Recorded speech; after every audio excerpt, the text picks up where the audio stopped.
Gihimo ang settlement kung paghusay sa bangi sa mga miyembro sa tribo sa Talaingo, Davao del Norte ug San Fernando, Bukidnon niadtong Sabado, Marso 21, 2026 sa covered court sa Barangay Namnam, San Fernando. Gipanguluhan nila Mayor Rogelio Yeke sa San Fernando, mga dato sa tribo ug Indigenous Peoples Mandatory Representatives kung IPMR sa duha ka mga tribo ang paghusay. Ana sa settlement ang mga battalion commanders sa 89th ug 60th Infantry Battalions nga ang tumong mao ang pagpaundang sa hingpit sa maghat kung away sa duha ka tribo. Kay namduman nga nalisang ang mga residente o mga miyembro sa tribo sa lugar tungod sa bangi nga naposta sa social media. Ang settlement magsilbing tulay alang sa kalinaw sa komunidad sa mga tribo sa duha ka munisipalidad. Naasab ang presensya sa pulis ato sa settlement ug mga barangay officials. Nagtuo ang mga sundalo na pinaagi sa padayon nga pakigdialogo adunay makab-ot nga kasabutan aron magpuyo sa kalinaw ang mga tao sa usa ka lugar. Gipasabot sab sa mga opisyal sa gobyerno ato sa settlement ang kaimportante sa pagsinabtanay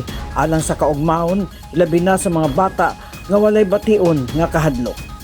Teng Alinyo, Newsline Philippines. Stay safe.